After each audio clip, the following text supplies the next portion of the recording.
It was an ordinary Thursday afternoon when the world seemed to change for Emily Harrison. She had just wrapped up a long day at her job as a marketing director at a leading tech company. The stress of corporate life weighed heavily on her shoulders, and she was looking forward to a quiet evening at home.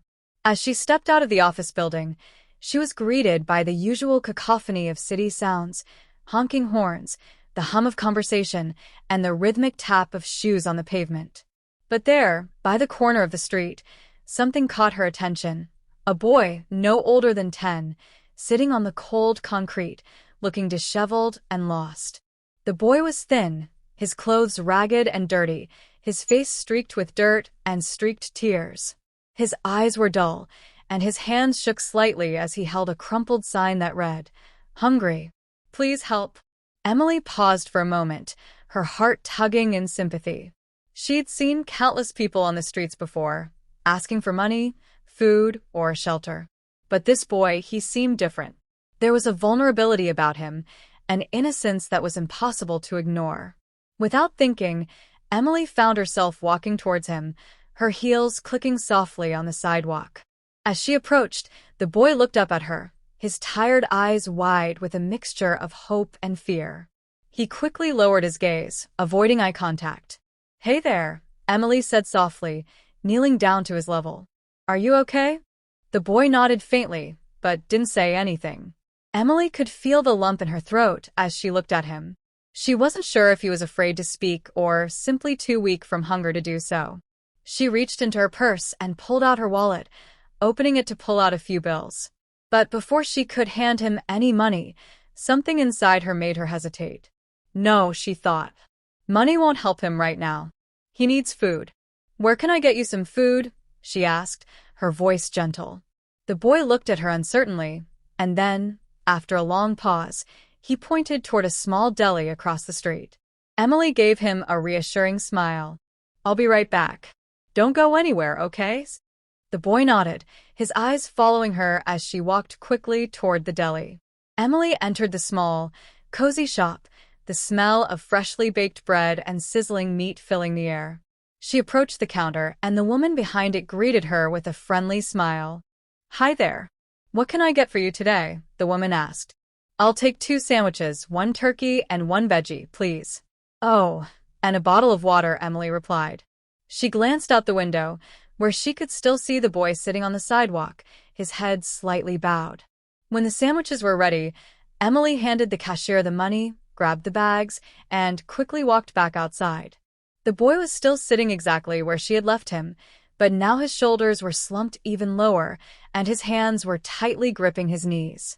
"Here you go," Emily said, kneeling down once again. She handed him the sandwich and water, and for a moment, she saw a flicker of something in his eyes. Surprise, maybe even disbelief. The boy looked at her with wide eyes. "For me?" Emily smiled warmly. "Yes, for you. I'm not sure when the last time was that you ate, but I hope this helps." The boy reached out slowly, his hands trembling as he took the sandwich. He unwrapped it with shaky fingers, then looked up at her again. "Thank you." Emily could hear the gratitude in his voice, but she could also hear the hunger. His voice cracked, and she could tell that he hadn't had a proper meal in a long time. "Where's your family?" Emily asked, trying to keep her voice steady. She didn't want to overwhelm him, but she couldn't help but wonder how this child had ended up here alone. The boy's face fell, and he shook his head. "I don't have a family. My mom, she's gone. My dad, he doesn't want me anymore." Emily's heart broke at his words. She couldn't imagine the pain he must have been feeling and the weight of loneliness that must have settled in his young heart. "I'm so sorry," she whispered, her voice full of empathy. The boy took a small bite of the sandwich, chewing slowly, almost as if savoring each bite as if he couldn't believe that he was actually eating something good. "Are you staying out here?" Emily asked. The question seemed silly as soon as she said it, but she needed to know if he had somewhere safe to sleep tonight. He nodded. "I've got a place. It's not much, but it's warm." Emily frowned. She couldn't just leave him here, not when he was so vulnerable. "What's your name?" she asked. "Max," he replied softly. "Well, Max, my name is Emily. I don't want to leave you here all alone." Is there anyone I can call for you? A shelter, or maybe someone who could help? Max looked down at the ground, as if he didn't want to answer. Emily knew that feeling. Sometimes it was easier to stay quiet and pretend everything was fine. But she wasn't about to give up on him. Before she could say anything more, a sleek black car suddenly pulled up beside them, its engine humming with quiet power. Emily looked up, momentarily distracted by the luxury of the vehicle. The window rolled down, revealing a man in his early 30s, dressed in a sharp suit. His face was serious, but his eyes held an air of curiosity as he glanced between Emily and the boy.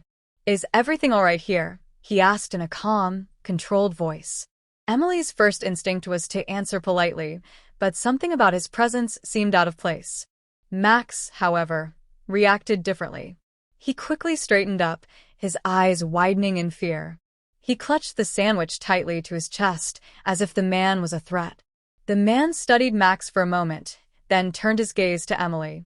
"You seem to be helping him," he said, his tone still neutral. Emily blinked in surprise. "Yes, I'm just giving him something to eat." The man didn't seem satisfied with the answer. "You know, it's not safe for someone like him to be out here alone. People take advantage of kids like him." His words hung in the air, but his expression remained unreadable. Emily felt a flicker of annoyance. "I'm aware of that. I'm just trying to help."